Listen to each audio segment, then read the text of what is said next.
speak more from the perspective of the United States taxpayers, and it doesn't serve our interests. We've already spent $5 billion over the last 10 years trying to pick and choose the leadership of Ukraine, and then we participated in the overthrow of the Yanukovych government, and this is when this recent stuff really stirred up. But we've been involved too much, and I take a non-interventionist foreign policy position. It's not our business. It doesn't serve anybody's interests. It's part of the same thing that led us into the disaster in the Middle East. So a lot of people die and a lot of money is spent, and we're still suffering the consequences of the war in Iraq and Afghanistan, and there's the threat of the war in Syria. We don't need another threat. The American taxpayers don't want it, and our government thinks they can get away with, well, I know the people don't want a war yet, but we're going to play games and we're going to threaten Russia and we're going to put on sanctions, and they fail to recognize that we have $500 billion of investments in Russia. Russia has $450 billion invested in the West,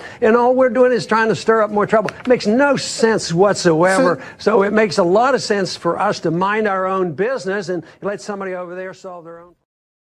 That was Ron Paul 10 years ago, guys, if you can believe that. Still right about Ukraine.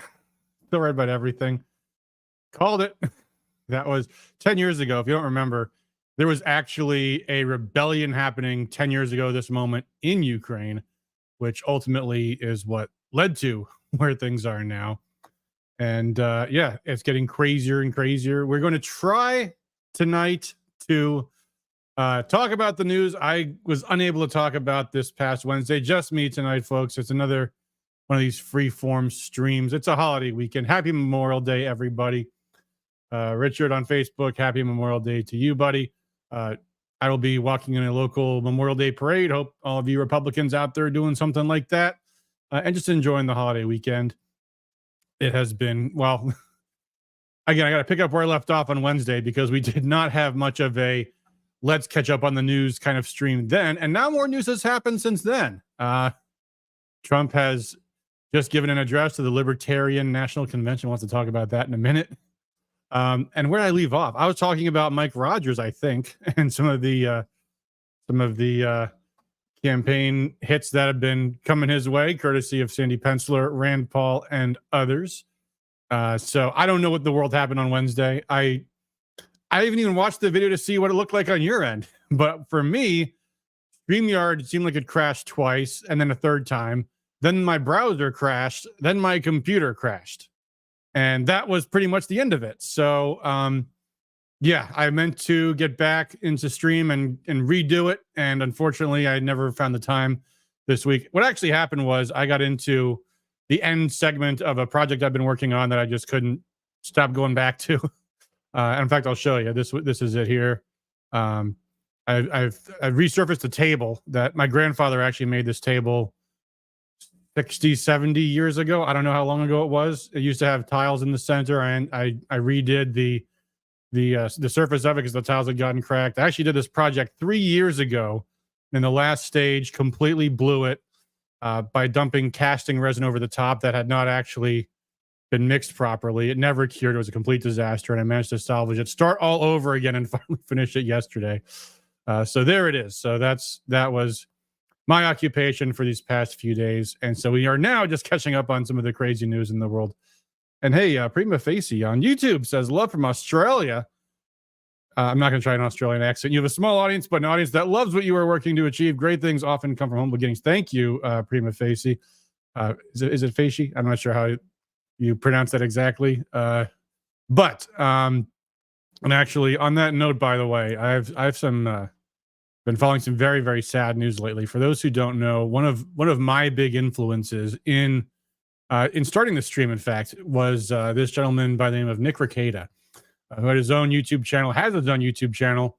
Well, it got nuked by YouTube once or twice. He certainly has a Rumble channel, but Nick has, first off, been a huge inspiration as a podcaster, not just as someone that was he's an attorney. He was commenting on a lot of news stories, but actually ended up getting his show involved in a lot of major stories as well. In particular, well, the first one that really got him into the spotlight was this comic book, anime voice actor who got Me Too'd and ended up crowdfunding his legal defense. He also did a lot of coverage of the Kyle Rittenhouse case, and a lot of coverage of the Johnny Depp case. And in doing so, really put what they call LawTube on the map. Lots of lawyers with their own YouTube shows, commenting on all kinds of major cases in the news in a depth that you don't hear on a lot of streams. And Nick has apparently just recently been arrested, and according to the allegations, and I'm going to get into it because it's not really a topic for this show, but he apparently has developed a drug problem recently, and we're wishing him all the best. As Prima Facie says, I don't know anything about his personal life, honestly, and I kind of stopped watching the show a while ago because he was going into topics that just weren't interesting to me. So I don't know what the story is, but from the perspective of somebody who used his show to fight evil, and he really did, in his coverage of the Kyle Rittenhouse case, in the coverage of the Vic Mignogna case, even the coverage of his very first topic was this crazy, goofy lawsuit. But really not just exposing the work of evildoers, and make no mistake, the people that Kyle Rittenhouse had to shoot were evildoers, but also in doing so and in his coverage, changing the outcomes in some ways. So we're all praying for his recovery, and if anyone can bounce back, it's him, but who knows? But anyway, I did want to say that because I feel like I owe something, and I've been a guest on his show once or twice. And I met him once a few years ago in Minneapolis, and I have fallen out of touch with him. And it's weird to hear that story about someone that, you don't really know, but you kind of do from the internet. And it feels almost like someone that you know personally has died, although he's not dead. And let's hope he doesn't. Let's hope he recovers. But it's just been a very strange mix of emotions for me these past few days, just thinking about that and thinking about, how important it is because, your personal life and your internet life really are inextricably intertwined. And before Rescue Michigan, I never did any of this live streaming stuff. And in fact, I really preferred my anonymity. I was always someone that preferred to work behind the scenes. And now, ever since this, and now going after the Karamo cult, now, as they say, politics is a contact sport. And when you get out there, there can be consequences, and you have to be prepared for them. And when you are, talking about things on the internet, and when you're organizing people on the internet, you have to be prepared for, people, scrutinizing every last little thing you do. And it can be stressful. And Nick had an extraordinary amount of success on YouTube, more than I ever will. And that's number one, of course, because of his talent, and also because I have very consciously selected to do a very, let's call it a niche topic, as Facie made reference to there. And I can't believe people from Australia are watching a show about Michigan politics, but we do also talk about other stuff too. Occasionally we talk about global politics, national politics, and of course, mostly Michigan politics. Mike Hume says, I'm riding the veteran float in a Memorial Day parade. Congratulations, buddy. That's outstanding. Thank you for your service. And Mark Ashley Price says, although still to give a lot of credit to Trump, I think Trump is the first president who ever attended a Libertarian Party convention. I have no doubt that's the truth. And I think, as Trump himself mentioned, it's, I think, the first time a candidate from a different party attended different parties' national convention, which is something. I don't know if we should watch a clip of this tonight. Probably not, because you see, I don't have my earphones in. When my computer screwed up on Wednesday, it really screwed up, and something went wrong with my mixing board. I'm not sure if I actually have the ability to listen to audio, but you can. You can find the video of Trump at the Libertarian Convention. Let me see if I've got it here. Hold on. I'm pretty sure I do. Let's see here. Yeah, I've got this here. We'll play maybe a little bit of it here. Hold on. Let me bring this up on the screen here. Now, real quick, before I start playing the clip, I completely concur with Mark. Trump was brave. He endured the booing, which, of course, leave it to libertarians to be disrespectful. Libertarians and manners do not mix. But in all seriousness, Trump said something. I mean, here's the thing: we have this disagreement about tactics, and part of that is, this question of accepting the lesser of two evils, which is a foundational political topic. We debated this on my show with a guest 2 weeks ago, and it's certainly a topic where people can not see eye to eye and still agree to disagree. But you have the Libertarian Party, people who, by definition, have said, I'm not going to hold my nose and vote for anybody. I want to play in my sandbox with people that think exactly the same way I do, which is basically what the Libertarian Party is. I'm sorry, Libertarians. I know this is an oversimplification. It's not that simple. And then the opposite extreme is Trump, whose message was basically, vote for me if you want to win. If you want to lose, vote for the other guy, whoever that is. I have no idea who the Libertarian Party's nominee is. Apparently, they also nominated RFK Jr., who I guess got 19 votes at the convention, or 2%, and got room in the first ballot. He did accept his nomination. Trump did not put in any paperwork for the Libertarian Party nomination. And I'm sure if he ever speaks to Ron Paul about it, Ron Paul will say, smart thinking, buddy, because that he never lived that down. They still haunt him throughout the 2008, 2012 campaigns. He ran as a libertarian. Anyway, let me bring this up on the screen. We'll play a moment or two of this so you guys can see what I'm talking about here. This is Trump at the Libertarian Party convention. Make this a little bit bigger. Only if you want to win. Only if you want to win. Maybe you don't want to win. Going a little bit faster, but Maybe that's you probably don't want to win. right? Thank you, D-Roy. Thank you. No, only do that if you want to win. If you want to lose, don't do that. Keep getting your 3% every 4 years. The reasons for doing so, policy and politics, are as solid as the Hope Diamond. D-Roy says this. This event is very unprecedented, he said, as the Cato Institute president, Peter Gotler, observed in Thursday's Washington Post. It will be the first time. All right, anyway, you guys can watch it on your own time if you like. It's on YouTube, ntd.com. No idea what ntd.com is, but they apparently were the ones streaming it. And there's another thing. So Trump name drops, of all the libertarians, Trump names drops Rick Grenell, who's a total neocon, who single-handedly, or not single-handedly, but he's one of the people that sabotaged the effort to get Julian Assange pardoned. And Trump name drops at the beginning of this speech Rick Grenell. He just in this clip we just listened to, name drops the Cato Institute, which, for those who don't know, the Cato Institute is funded by the Koch brothers, or I guess I should say the Koch family.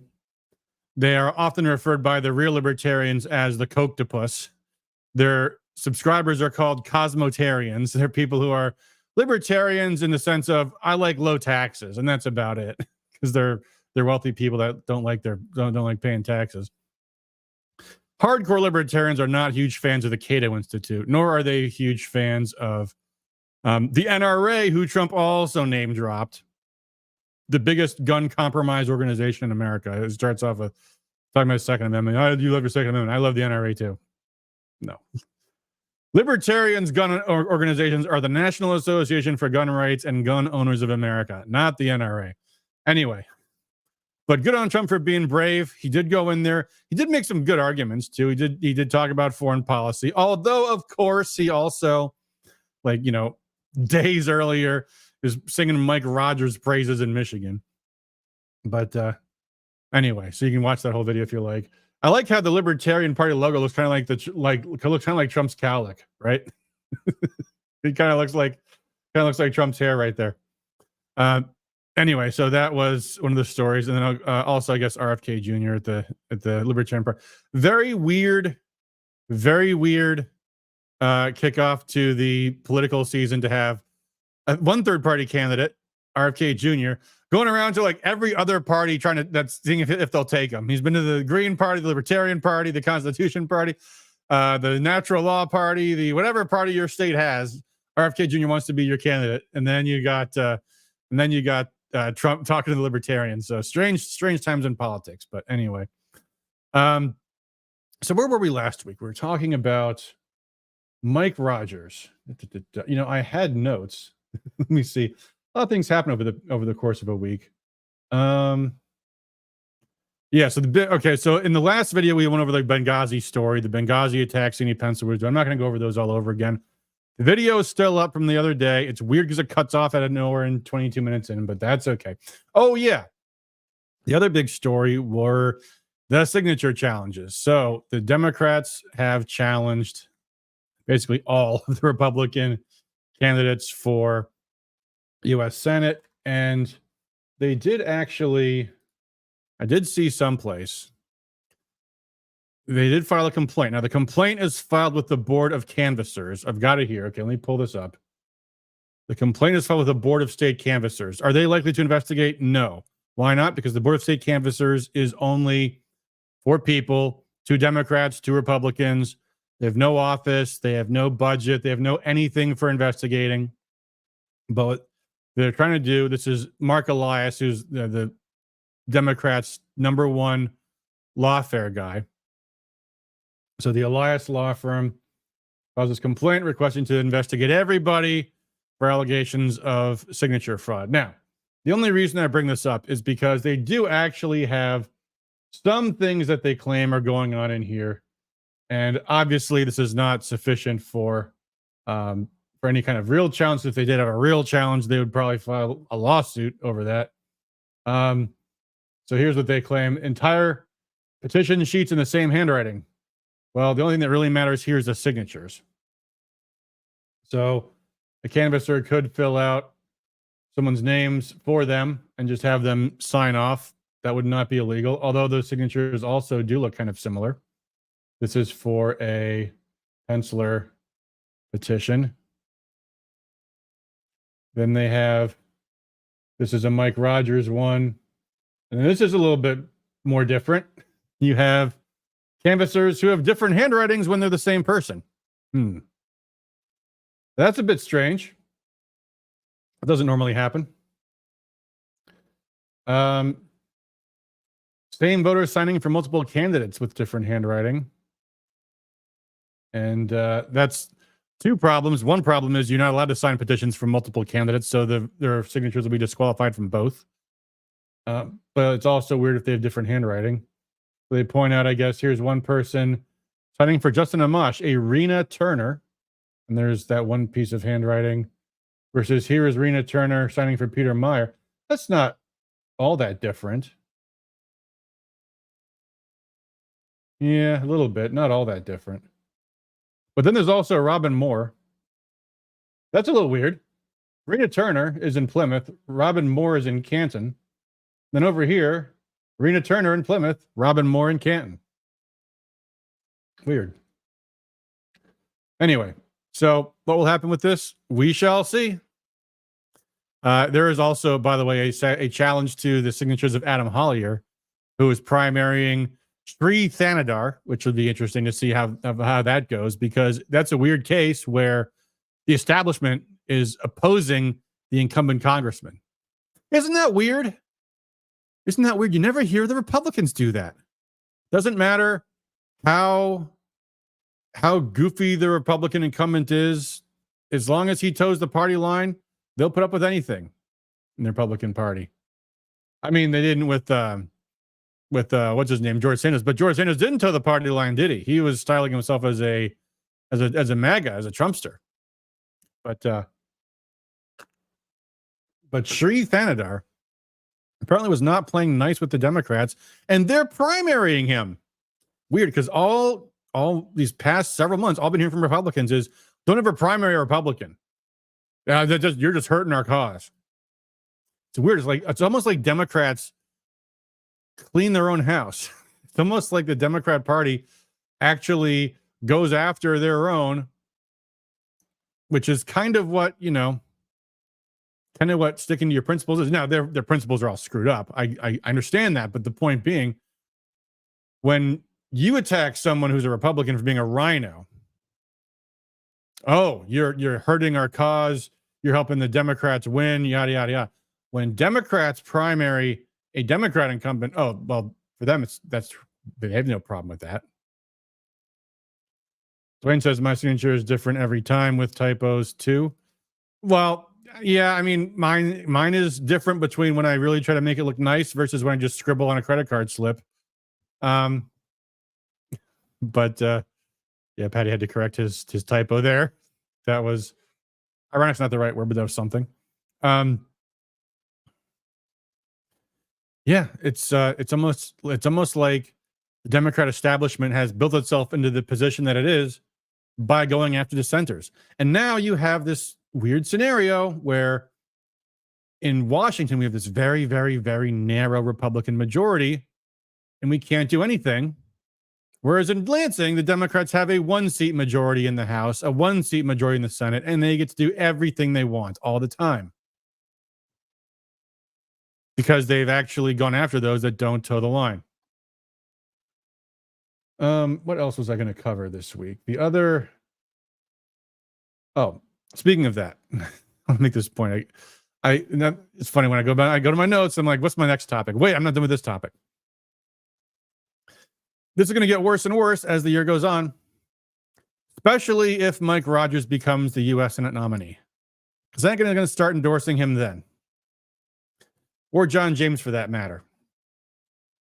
John James gave us Mike Johnson instead of Jim Jordan.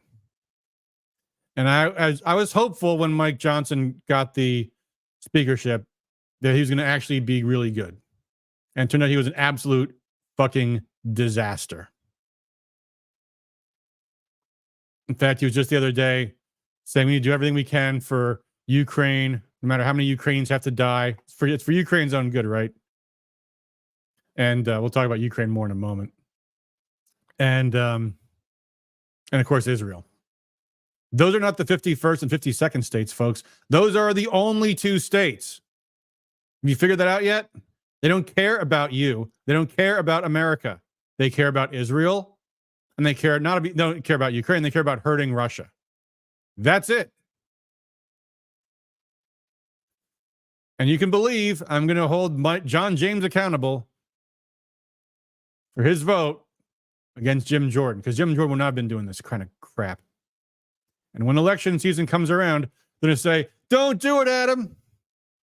You're hurting everybody. You're hurting all the Republicans. You're hurting Trump. You're hurting the whole ticket. Well, you know what? If you don't hold them accountable in election season, there's no other time to hold them accountable. That's the only time.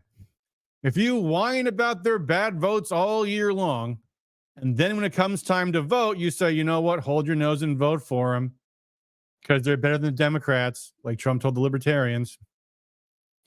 Then guess what they're going to figure out? You're shooting blanks. Now, I understand. I will forgive Trump for his shortcomings in his first term because I do want Trump to beat Biden. But U.S. Senate, we need a Senate majority. That's the SRCC's problem. I'm sorry, NRSC's problem. There's so many stupid acronyms. SRCC is the State Senate Campaign Committee. The NRSC. They intervened in the primary. They put their money into Mike Rogers, who apparently has blown it all already, by the way. Instead of letting the primary sort itself out, in which case it would have been Sandy Pencilor cruising, because he's got the money and he's actually got a good message. You might like Sherry O'Donnell. She's got a good message. Doesn't have money. Sorry. That's the way it goes. Justin Amash, good message, except for that impeaching Trump thing. Kind of a big deal in this election. But that's just my personal opinion. But this is supposed to be a wave election, right? The Republicans have lots of seats that they can win this year. So the whole world's going to come crashing down if you don't vote for Mike Rogers. If you buy that, and you start telling everybody else, worse, you start attacking people like me who say Mike Rogers was a deep state hack and he's going to turn against Trump the first chance he gets, because you know he will. Then you are no longer the grassroots telling the establishment that they need to actually embrace MAGA principles. Now you're the establishment's representative to the MAGA grassroots, telling them what they got to settle for. And that's why you have people like Peter Meyer voting to impeach Trump and then even having the audacity to run for U.S. Senate. Well, Meyer backed out, but he wouldn't have if Mike Rogers wasn't here. And if they don't learn that the anti-Trump people can't win, they're going to keep pushing him and keep pushing him. So, Remember that. If you don't hold them accountable in election season, there's no other time. There's no other season to punish them. What else we're going to talk about? I'm going to go back to a comment. This is something from like 2 weeks ago on stream, I think. And this will tie back into the cold open. There was a comment I meant to read. Is it possible Mike Johnson knows something about Ukraine that we don't know? This was a comment in the chats. I didn't read it 2 weeks ago, I think it was. I meant to, but the stream was already up. We weren't really talking Ukraine in that stream. It's a good time to talk about Ukraine right now, because this has been a very, very, very bad. I mean, every week is worse. Every single week is worse militarily for Ukraine. Every single week, Russia is taking more and more territory. Ukraine's army is getting weaker and weaker and weaker. And the establishment is getting more and more and more desperate and crazy. So what could Mike Johnson possibly know about Ukraine that the taxpayers don't, that his secret briefing told him that, oh, yeah, actually, this will be a good thing? There is the public-facing story, the story they tell the people, which is, oh, don't worry, we're going to win this war. Russia's going to run out of missiles any day now. The Russians' economy is going to collapse any day now. Support for Putin's going to collapse any day now. They just had an election where they elected him with 85%. But Putin, trust me, the Russian people are ready for a revolution right now. Their economy's going to collapse. They're going to rise up and overthrow Putin. That's the official story. The real story is told by the independent media, number one. You know, people have been right all along about everything, who've been saying consistently, actually, the Russian army outnumbers the Ukrainian army. They have more equipment than the Ukrainian army has. They have more standard equipment than the Ukrainian army has, because they're not getting their stuff from, Europe and America and old Soviet stuff here and all kinds of. So they don't have this crazy mixture of all kinds of incompatible platforms.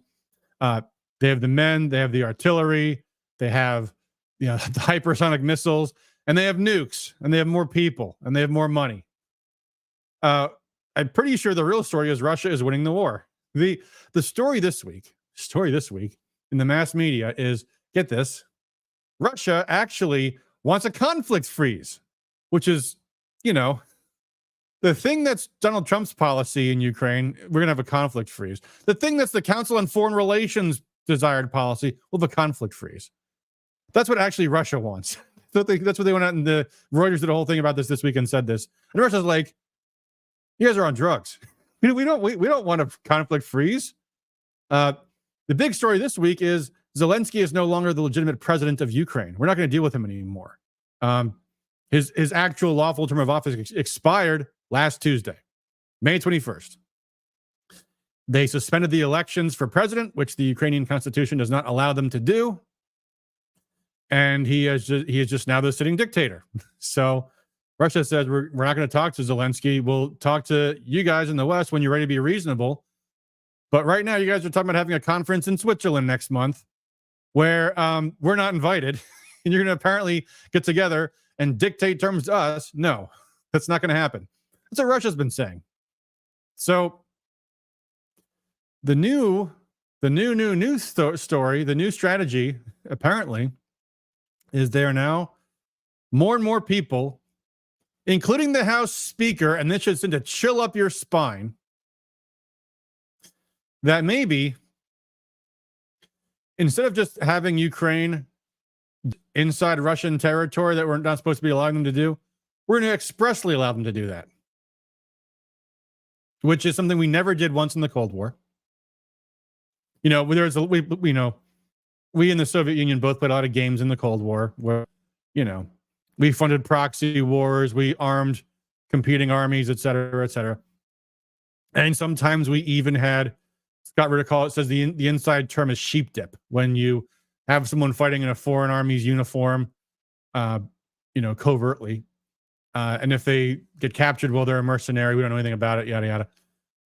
But never did we let down that facade and say, oh, actually, yeah, we are going to be, we are training, we are arming, and we are directing the foreign forces that are being used against you, because that makes us a participant in a conflict. And we don't want to have a war with Russia directly, because then we're exchanging nuclear weapons and we all die. And that's what Mike Johnson is now saying. Yeah, that sounds fine to us. That's what Jens Stoltenberg was talking about. That's what a few weeks ago Emmanuel Macron was talking about in France. Macron was talking about until Russia set him straight. So we'll see where this goes. But it might go to us all being dead. We wouldn't really know. I mean, literally, guys, every day we wake up is a miracle. Because if there's actually a war with Russia, they're not going to wait around for a slow escalation. The nukes launch, poof. And they don't take very long to land either. And there's no defense for them. Jason Mickelborg says, Russia probably doesn't care for Hunter doing business in Ukraine. I think who cares more about that is Joe Biden. Maybe that's part of the reason why Joe Biden was so hell-bent on going to war with Russia. Maybe he's got some skeletons in his closet. Maybe the tail's wagging the dog a little bit here. Maybe Zelensky knows some things about Joe Biden. Could be a problem if they were divulged. Oh, Graywolf49 on Rumble says, NFW, I'm voting for Rogers. NFW stands for no way. Good. I agree. If you said you were voting for Rogers, that you're entitled to your opinion. That's totally fine. I get it. That's totally fine.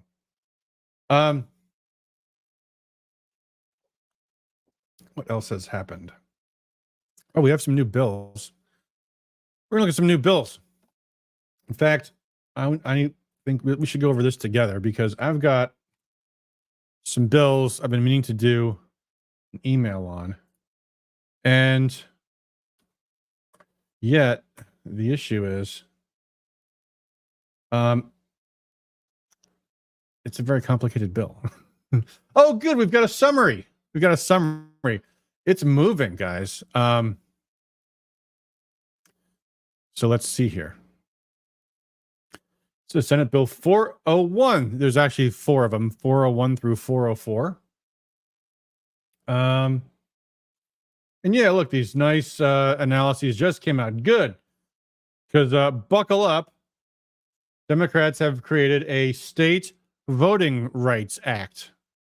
Let's see what this is. Now, let's just look at the first bill, because there's 4 of them.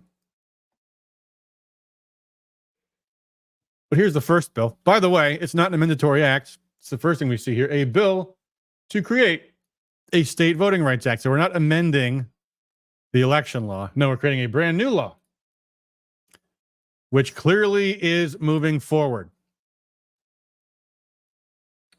And it's very, very long. 35 pages. We're not going to read it word for word. But you can imagine this is going to be bad. It's the public policy of the state to do all these things. And there's a lot of definitions here about things like protected class. Racially polarized voting means voting in which the candidate or electoral choice preferred by protected class members diverges from the candidate or electoral choice preferred by other electors. Weird. How did anybody ever know these things? Candidate A is preferred by black voters. Candidate B is preferred by white voters. How did anybody know? Isn't the ballot secret? How would you know?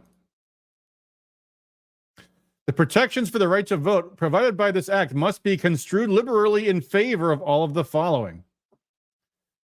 And of course, they have the language that is the ad copy for the things that it does nothing whatsoever to do. Protecting the right to cast a ballot and make that ballot effective. Every bill the Democrats have passed on elections has done the exact opposite of this. This is their ad copy. This is what the Detroit News will say. Oh, the Democrats have a bill to protect the right to vote. Ensuring that qualified individuals who seek to be admitted as electors are not impaired in being admitted as electors. We don't have this problem. Haven't had this problem in decades.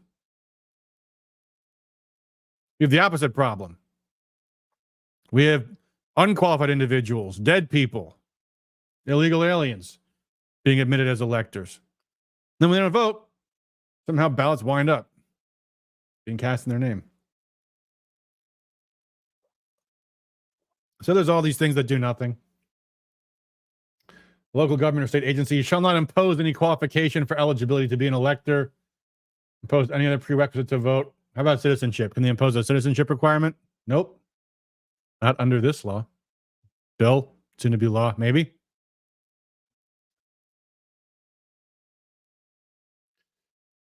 A policy in a manner that will result in, is intended to result in either of the following: a disparity in voter participation, access to voting opportunities, etc.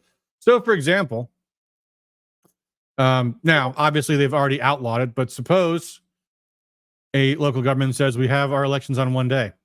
Oh, well, clearly that's intended to disenfranchise black people. Illegal. In fact, there is a rebuttable presumption that an impairment exists if it does any of these things, and it goes on and on and on and on and on. And of course, things that never happen. Or fails to provide materials in foreign languages. Anyway, let's look. We're not going to read through this whole thing word for word. This is a very long bill. Let's check out the summary. Let's look at the in fact, the Senate's the only one that's got a summary. So let's see here. Bum, bum, bum, bum. So there's these four bills, 401 through 404. Collectively, the bills would enact new, that's 401, and modify existing election law. Prohibit local government from imposing any blah, blah, blah. We just read that. Would specify what a court could consider in an action and grant a court broad authority to order adequate remedies for activist courts, by the way, not for protecting your right to vote. Additionally, the bill would allow a disabled elector to bring an action in a county circuit court seeking the appointment of an election monitor if the local government in which the elector resided violated disabled electors' rights. By the way, I worked in a Detroit precinct, a Detroit polling place in November 2020 that served, I believe, 6 different precincts. We had an accessibility machine for anyone that somehow can't vote. So they can use a screen. There's all kinds of other tools and devices and stuff. Not a single person used it. Not one. In 6 precincts on election day. Not one person. Require the Secretary of State to partner with at least one state university to create a Michigan voting and elections database and institute to collect election data and provide research and training on voting systems and election administration. Training more Jocelyn Bensons. Require certain local government and the SOS to provide language assistance for election. Again, it's all about getting that Democrat vote. All about getting votes from people who don't know how to vote. You show them how to vote. In Detroit, in November 2020, people cast illegal ballots. I watched them do it. People that didn't know how to vote, they would have someone vote for them. We opposed it. They did it anyway. You put it in the poll book. No one cared. By the way, guys, we have a sign-up page on our website to become an election monitor. You should become an election monitor. I'm sorry, did I say election monitor? Election worker. Become a poll worker. Because you might have been able to stop it had we had actual people there working there that knew the rules, which they did not teach us, by the way. You have to learn on your own. Hopefully the party will do that. Anyway, the bills that have implementation cost a total over $1.1 million, hiring 2 full-time equivalents. Don't worry, that bureaucracy will never grow ever. So again, when they said in that bill that we looked at, construe liberally, what that means is, to a court, that means the goofiest reading you can possibly come up with to challenge any law, any local ordinance, anything to enforce any kind of safeguard against vote fraud. You're disenfranchising protected classes.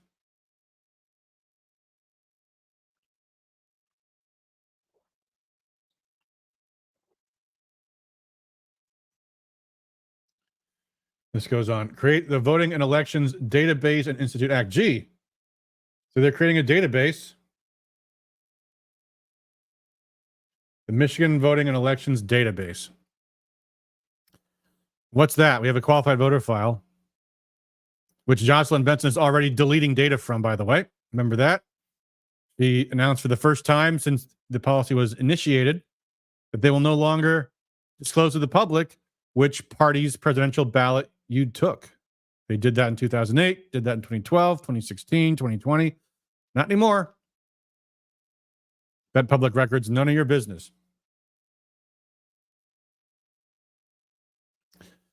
So despite the fact that Benson has actually limited and eroded and weakened public records of elections, to say nothing about, stuffing the voter rolls with people who aren't eligible, you're going to create a university-based elections database institute. Wonder which one. Who's the sponsor of this? Darren Camilleri, downriver area. Jeremy Moss, Stephanie. I don't know. I'm sure Lansing knows. I mean, I guarantee you it's either Wayne State, U of M, or Michigan State, but I don't know which of those three it is. But they know.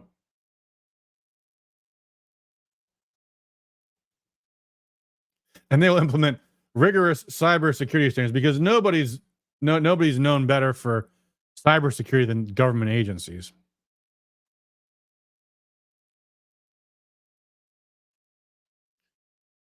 This data is already available at virtually no cost. You buy a qualified voter file from the SOS, it's like $20 for a CD-ROM, if they still even do that, or DVD. I mean,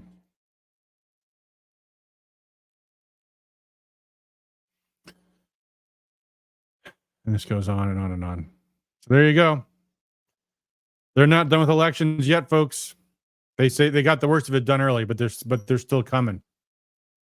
They're still coming. So there's that.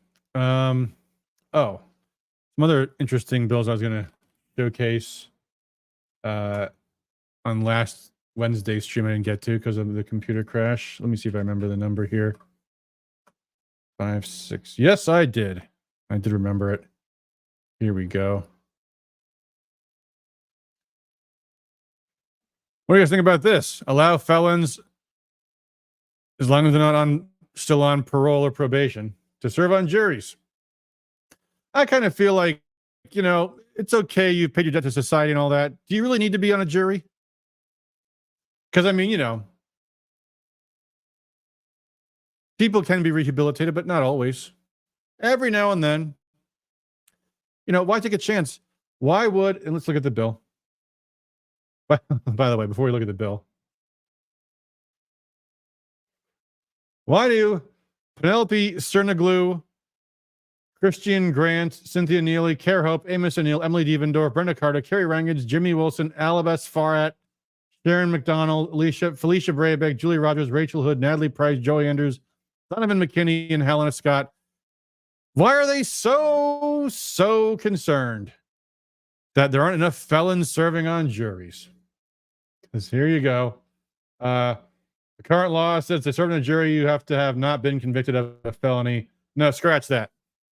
Not be currently incarcerated or on probation or parole. After that, go ahead and serve on a jury. I'm sure all of those Democrat lawmakers had one thing in mind when they introduced this bill. And that is, we could really lighten the load on law-abiding taxpayers by broadening the jury pool to include former convicted felons. That's what they were thinking.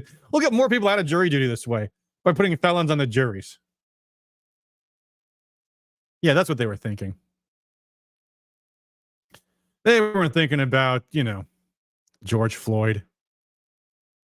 They weren't thinking about that for sure. Lynching going on in Grand Rapids. That'd be good to have a convicted felon on the jury, especially if there's a cop as a defendant, maybe.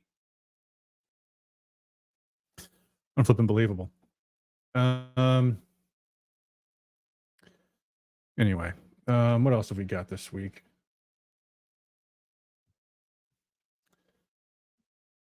More Democrat dirty tricks. What else was there? Oh, there was also some other Republican bills. I will show you guys. I actually have a spreadsheet. We have Operation Watchdog, which is still, once again, up to date. You can look at all the newest bills. But sometimes it actually is easier for me to look at a pile of bills when they are in a spreadsheet format. We don't really have that on the website, at least not right now. But every once in a while, I see something interesting in the listing. When I'm going through the bills, it's weird when you go through bills, some things just kind of pop out at you. Like as I'm punching in votes, there's this block where you see whenever there's a Republican dissenting votes, it's always like Fink, Fox, Frisky is always where the F's are in the Republicans, which is why I knew off the top of my head Andrew Fink is such a great guy running for state Supreme Court, because he's always voting with them. It's always like in the small camp, not always, but often it's Fink, Fox, Kara, Fink, Fox, Frisky. Anyway, sometimes the patterns jump out at you.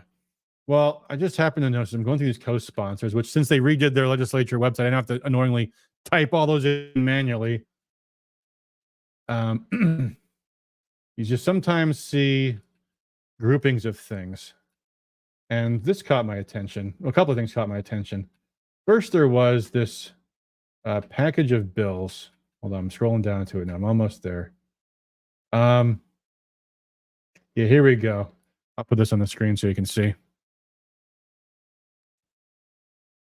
This is where is it showing up? Here we go. This pile of bills, House Bill 5667 through 5681. There's a bunch of Republican bills. They all got sent to the Government Operations Committee, which, if you don't know, that's the committee where they send bills to never get a hearing and never go anywhere. That's where bills go to die. And these are numbers. These are the district numbers because they go into a database. They come out prettier on my website, but in the database, they all go in as these numbers. But anyway, there's a bunch of Republicans is what that says. A bunch of Republican co-sponsors. And then there are all these bills, topics here. And there's some things that, we see reduce the state income tax. If I go back over here, I go to Bill 5667. Income tax. And there you can see the sponsors there. Roll the income tax back down to 4.05%. Wow, that was the income tax reduction that Tom Leonard, when he was Speaker of the House way back in, I want to say 2017, pushed and could not get passed. They were called the Dirty Dozen. 12 Republicans. I was saying earlier how the Democrats, they get one seat majority, they pass everything they want. Tom Leonard, Speaker of the House, Republican Senate, Republican Governor, Republican Attorney General, Republican Secretary of State. Weren't those the good old days when we could do anything Republicans dreamed of? Nope. Rolling back the state income tax to 4.05%. They couldn't get that through because of what we call the Dirty Dozen. And Tom Leonard, God bless him, put that vote on the board, left it on the board, got a roll call vote. And I think 7 of those 12 members of the Dirty Dozen that voted no on that modest income tax cut lost their next races. A couple got primaried and several ran for state Senate, and they all lost their primaries or lost in the general. And so Daniela Garcia is gone, and Mike McCready is gone, and a bunch of others are gone. But now here we've got House Bill 5667, reduce the state income. Hey, you got the Speaker of the House as a co-sponsor. Kathy Schmaltz, whose voting record is not the greatest, but she's in a tough primary, is the primary sponsor. And you've got the hardcores sponsoring DeSanta and Cara are there. And you got some not so hardcores sponsoring there. Wozniak, Beerline, Meerman, he's blah. Nayer's not very good. Outman. Bill Schuette's lousy. All these guys co-sponsoring. That bill needs to be tagged no intention of passage. And going back to this list here, it occurs to me, that's what else is on this list. We also have, look at this. Restore the Michigan Right to Work law. The one that just got repealed a year ago. Full year ago. Bill comes in, what date? April 25th, to restore Michigan's Right to Work law. And you realize something what this is. This is like the House Republican reform package. Now, I haven't seen the news releases because nobody pays attention to the Lansing news releases coming out of the Republican Communications Office, except for a tiny number of lobbyists in Lansing, and maybe Gongwer and Mers News read those. But this looks like the Republican package that they're running on. They're going to go to the district and say, look at this wonderful package of Republican reforms. If we just elect a Republican majority, we can restore Michigan's right to work law, reduce the state income tax, which we couldn't do when we had the majority, but this time we'll do it. Kind of like Trump saying at the Libertarian Convention, I'm going to pardon Assange on day one. Didn't pardon him on the last day when he was in office, but he's going to pardon him on day one of his next term, maybe. And boy, for a Republican policy platform, a set of Republican proposals, I got to tell you, this ain't all that impressive. Create an environmental rules review committee. Ooh. Reform the corporate welfare office. What's it called? SOAR now? There's a few of them. I don't know. They keep changing their names. Mandate a report on workforce placement programs. Whoop-de-doo. Require licensing department. Laura, I just put licensing department for shorthand. Require the Department of Licensing and Regulatory Affairs to publish an annual report on licensing reciprocity. Now, for those who don't know, Republicans are lousy on occupational licensing. Always have been. Democrats, too. Matt Carolina Center has done report after report after report that Michigan has one of the worst occupational licensing environments in the country. And all the time, special interests come to Lansing wanting more licensing. Why? To keep more competition for labor out. And they lobby. And they lobby intensely. Same thing goes on in Washington. Same thing goes on in 49 other states. Guild protection. Regulate us. We want regulations. We want taxes. We want occupational licensing, say the lobbyists. Wow, that's so weird. We just care so much about safety. No, you care about keeping competition out.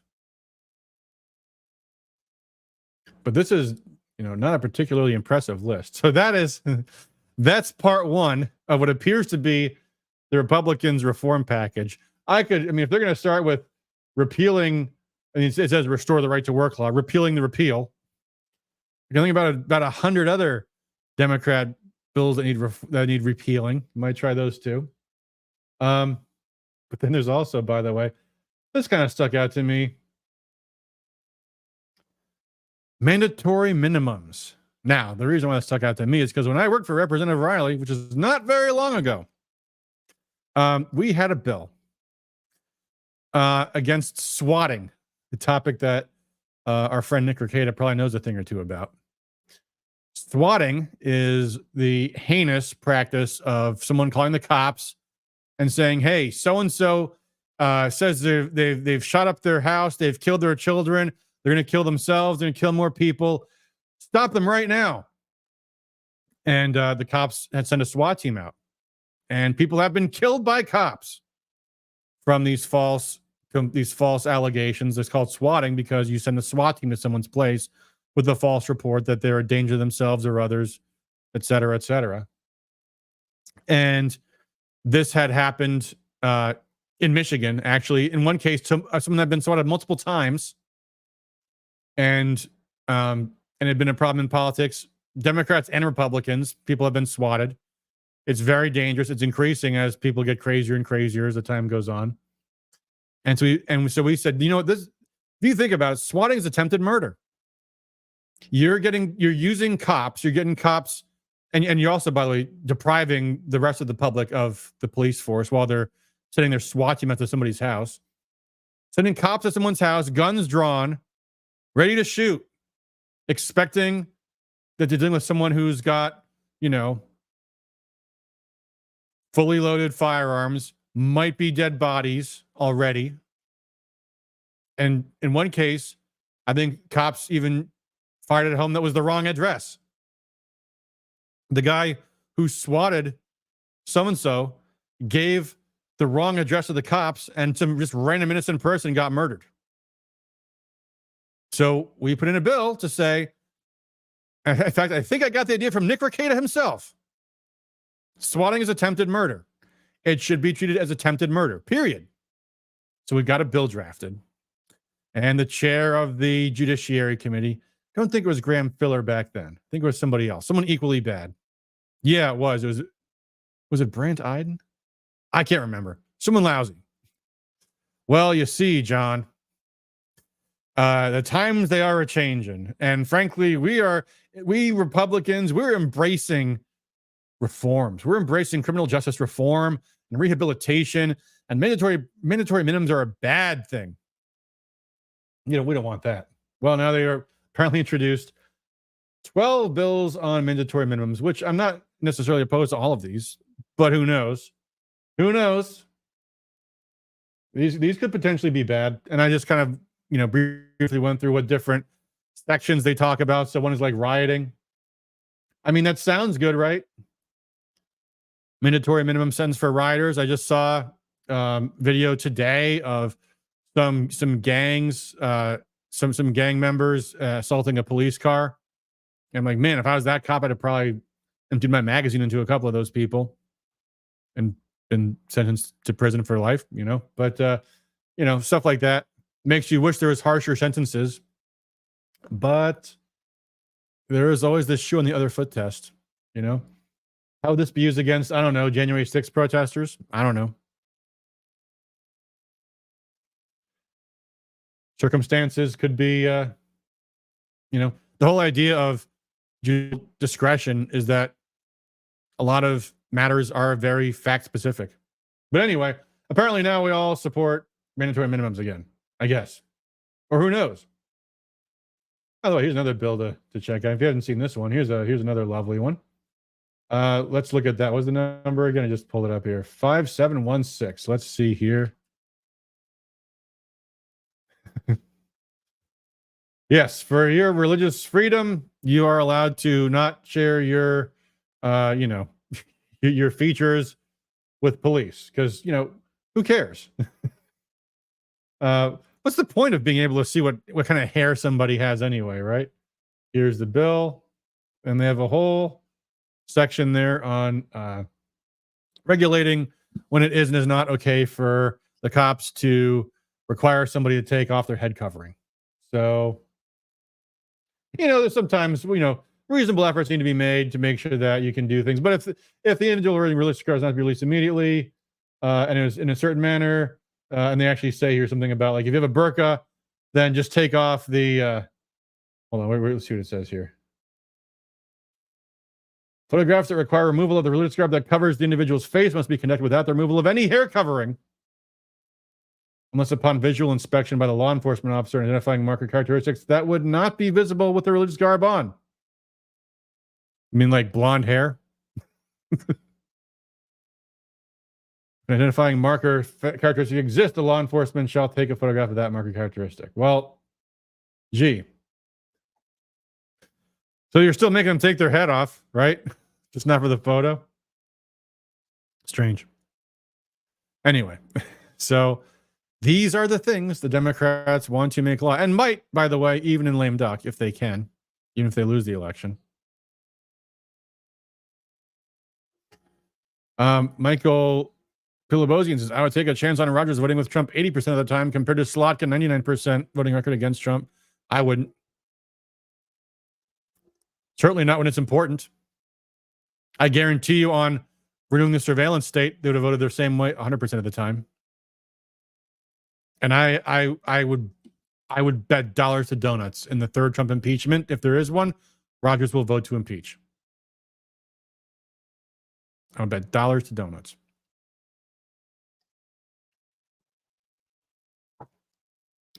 But if Slotkin is the senator, then you got to replace her with a Republican in 6 years. Mike Rogers is the senator. You're stuck with him until he retires, or he gets beaten by a Democrat. So you got six more years. 6 more years. All right, guys, we're at 1 hour in, and I've been ranting for a long time. I think that's about all I have for this week. I know there's more to talk about. We do have more Clown World stuff with Karama to talk about next time.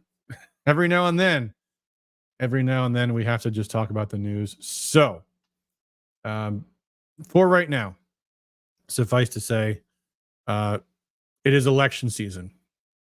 And I know I have given what some people might call conflicting opinions about supporting Team R.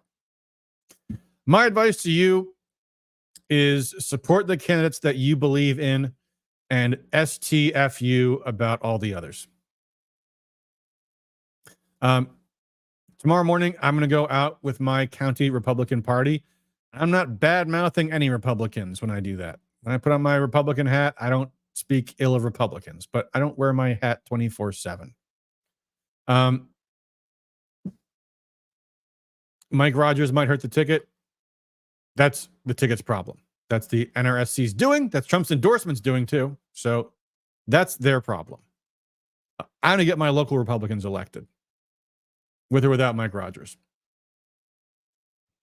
And I'd like Trump to win too. So you speak kindly of the ones you need to support, and otherwise attack the Democrats, guys. You know, you don't have any obligation to endorse Republicans. It's a lot cleaner, easier, and frankly more pleasant and pleasurable to just attack the Democrats. You know, I can hand out a here's Regina Miller's disgusting, despicable, disgraceful voting record any time of the day, any day of the week, any month of the year, and I have a clean conscience. Her Republican opponent, he's not in office yet. I don't know what he'll do when he gets to office, so we'll see. If I endorse him, he might let me down in the future, and that endorsement might haunt me. But I'll never be haunted by my denouncements of the Democrats and their miserable, lousy records. So go out and talk to voters about all the bad things the Democrats are doing. By the way, another good reason to watch that Trump speech at the Libertarian Party conference, because it's funny how there's the lines where he gets applause and the lines he gets booed. And the lines he gets applause for is all talking about all of the negative, nasty, evil things the Democrats are doing. And then all the boos come when he says, and I did this, and I did that, and I did the other. That's when they don't like him. So, campaign against Biden, guys. Campaign against the Democrats. That's, by the way, the other thing, too, is Republicans have a bad habit of avoiding negative campaigning. It's all, I've got a plan to fix this country, and they don't want to really talk about the details, because those details might be controversial. They want to talk about the vague stuff. I'm going to create jobs. Give us better schools. How? How can you create better schools? No, I'd create better schools just by stopping public funding to them. But that's not an election-winning issue, is it? So, campaign in the negative form to make up for the slack that the Republican candidates are not doing, because chances are most of them are not going out and talking about the extreme things the Democrats are doing, like Regina Miller, my state rep, co-sponsoring a bill to allow children to get sexually mutilated without their parents' consent. Voters need to know. Someone's got to tell them. Hopefully it's you guys. That will do it for us for tonight, guys. More from us soon. I say us because I think we'll have some guests on once again soon. I do not like being the only guy here, but sometimes I've got a lot to get through. So until next time, thanks as always for all you do for liberty. And until then, peace.